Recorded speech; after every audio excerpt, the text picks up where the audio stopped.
Okay, our textbook on page 533 talks about algebra tiles, and they give you examples with algebra tiles.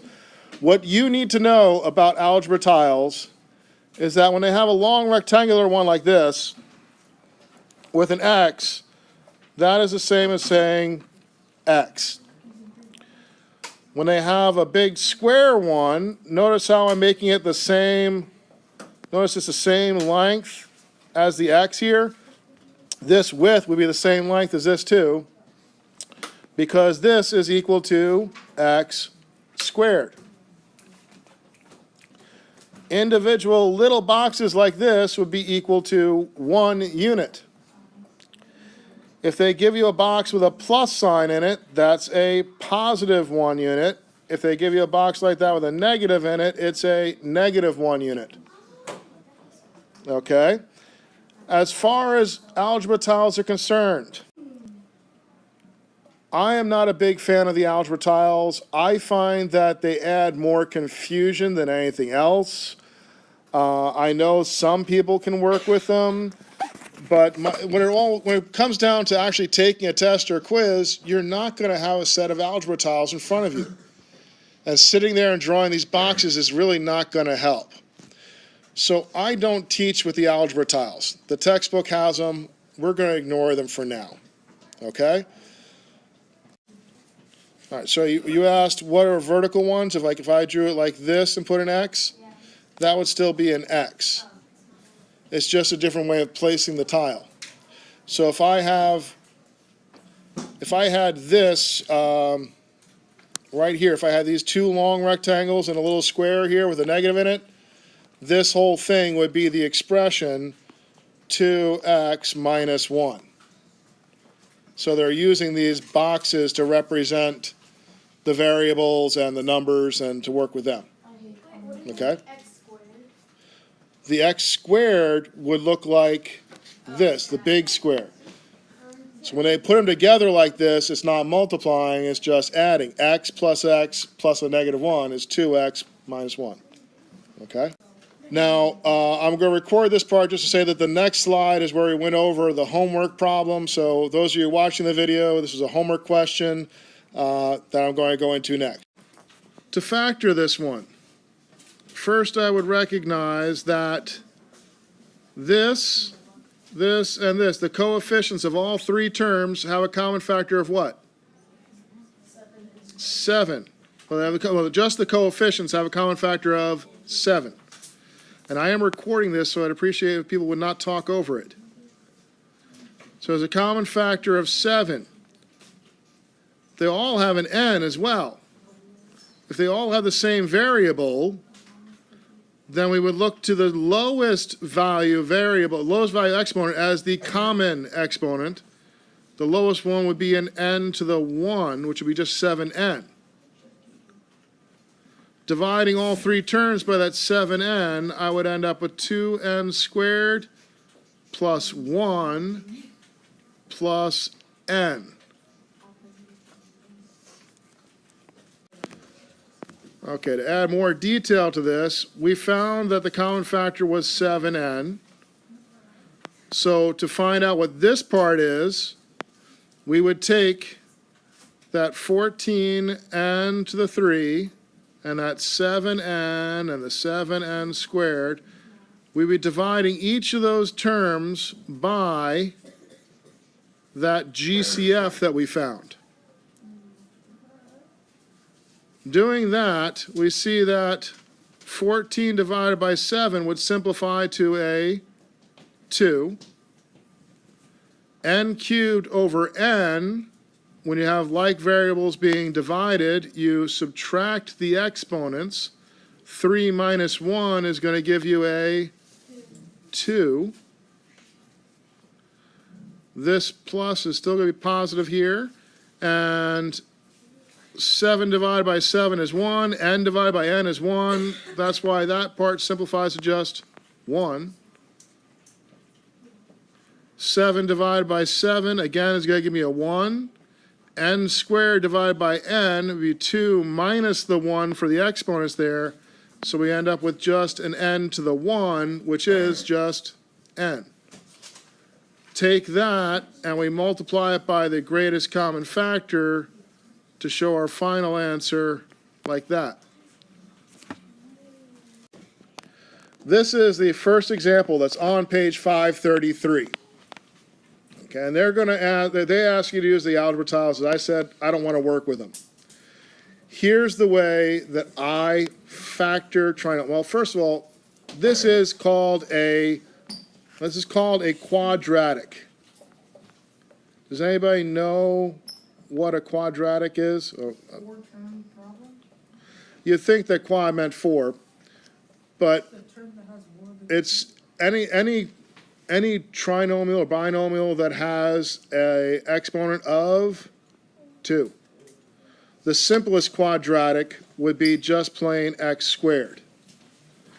You do x squared plus 1, that's a quadratic. If you do x squared plus 2x plus 3, that's a quadratic. Anything that's got a term with a square on it is a quadratic formula. Well, quadratic expression. All right, now when you're asked to factor it, it's kind of doing backwards what we had done before. Before, we had taken like an x plus 4 and an x plus 2. Remember when we did this multiplying them with the distributive property? We did x times x times 2, 4 times x, 4 times 2. You may have heard the FOIL thing, first, outer, inner, last. And when you did that, you would end up with x squared plus the outer would be a 2x, the inner would be a 4x, a plus 4x. The last would be a plus 8. And then these two terms quite often ended up being like terms, which would combine by adding the coefficients. So this would become x squared plus 6x plus 8. We're now going to learn how to go from this back to the two binomials. Why would we do that? Well, remember, we also learned that when we had two binomials like this, and it was set equal to 0, that 0 product property, I could solve this one for x plus 4 equals 0, and this one set x plus 2 equal to 0, solve the two. We got the solutions. So we could find the solution of when this is equal to 0, kind of hard to figure out what the solution is on this when it's written like this. But if we write it like this, Jonathan, if we write it like this, we can set x plus 4 equals 0, x plus 2 equals 0. We can find the solutions are -2 and -4 rather quickly. So it often becomes important to be able to factor the quadratic. So how do we do that? Well, notice, this is where I'm going to go back to our bell ringers.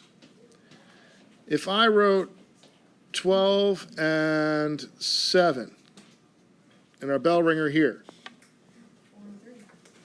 I just heard someone shout out 4 and 3 there. You got that by asking yourself, what did you multiply to get this, right? And what did you add to get this? And those same two numbers have to multiply for that and add to give you this. Well, look at our thing here. In order to get this last number here, this 8, I multiplied the 4 and the 2 to get the 8, right? To get this middle term, I added the 2 and the 4 to get that 6. So when we're going backwards, we have to ask ourselves, what multiplies to give me 6, but adds to give me 7? Okay, so let's look at this. Sorry, we're given this quadratic. We're asked to factor it. My first step in factoring quadratics is to draw the butt. I put two sets of parentheses. It kind of looks like a butt cheek there, right? All right. All right. No, we're not going to forget something there. I am recording this, so okay. All right. Now that first term here, that would be these two get multiplied to give me this, right? X and X give me that X squared. So over here, I would put X and X. Two little kisses on the butt cheeks, okay? All right? Then that's when I go back to asking myself, what do we multiply to get 6 but add to give me 7? What two numbers multiply to give me 6 but add to give me 7? Can anybody tell me? 6 and 1. Both positive? Both of those positive? Yes, no? Yes. So if I'm going to put a +1 here and a +6 here. I've just factored that quadratic. To check it, I do the FOIL process. First, outer, inner, last. The first is going to give me x times x is x squared. The outer is going to give me a +6x. The inner gives me a 1x. And the last gives me a 6. Combine the like terms. I get x squared plus 7x plus 6, which is my original quadratic. There's my double check. This is the proper answer for that factoring of the quadratic. You're confused. Let's try another one, see if that helps clear things up, okay? All right, looking at this one, which also happens to be in our textbook. This happens to be on page 536. Okay, and they do work it out. Now, we're looking for numbers that multiply to give me 12, but add to give me a -7. So what I would do is I look at the 12 and ask what multiplies to give me 12. Well, you have 1 and 12. You have 2 and 6. 3 and 4. Now, I think I have 4 and 3, but that starts repeating the stuff from above, right? So these are all the factors of 12. Now, in order to get a positive 12 here, oops. In order to get a positive 12 here, but to have the two factors add to give me a -7, I have to have both of these factors have to be negative. So I know it's going to have to be a -1, -1, a -2, negative, all have to be negative there. Now, which pair of factors, when added, are going to give me a -7? -3 and -4. So over here, I'm going to draw my butt, put my little X's here, a -3 and a -4, and that is my answer for the factor of the quadratic. Where did -3 and -4 go then? Okay, let's check to see if we've got, that's right there. They're right here, -3 and does it matter whether I write this as x -3, well, I write like this or like this? Does it matter which way I write it? No. Because I multiply. So this and this could be they could be in either order here. Okay? So it's okay whether you put the -3 here or the -4 here, as long as you've got the both of them there, you're okay. Let's double check it. First would be the x squared, the outer would be a -3x, the inner would be a -4x, and the last would be a +12. First, outer, inner, last. You're breaking it apart. These two would combine to give me the -7x, so that does double check for me that I'm getting the right answer. All right? Let me record this. The question was asked. Let's say if we had something like, oops, yeah. Let's say we had like an x +3 and a 2x +7, something like that. When you multiply these two, you would end up with 2x squared, right? Yeah, so it's still All right. quadratic? It's still a quadratic, but we're not going to talk about quadratics that have coefficient on the x squared. The coefficient we're only talking about now, the only coefficient on the x squared is going to be a 1. Okay. We will get to a point where we talk about having a coefficient other than 1. For the ones we're working with right now, it's just going to be 1. So it's safe to assume that it's just x and x. Once we put a coefficient in front of the x squared, then we're going to have to worry more about that, and we'll get to that.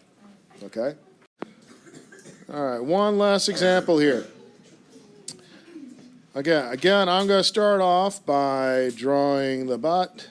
And since the coefficient here is a 1, I can just go with x and x. Then I got to list the factors of 45.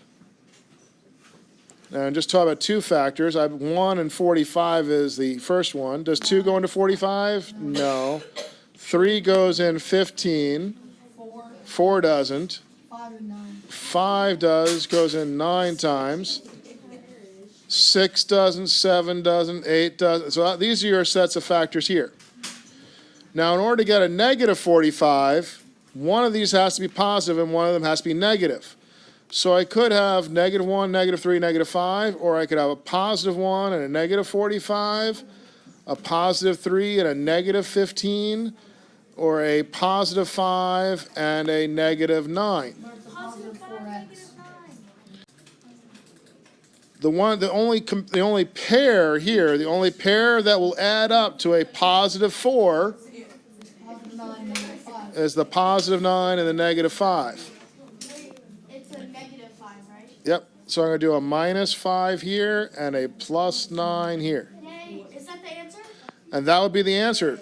This would be your answer for the factoring. I got it. To double check it, we do the FOIL. The first is going to be x squared. The outer is going to be a positive 9x. The inner is going to be a negative 5x. The outer is going to be a negative 45. These two do combine to give me a positive 4x, so that does double check.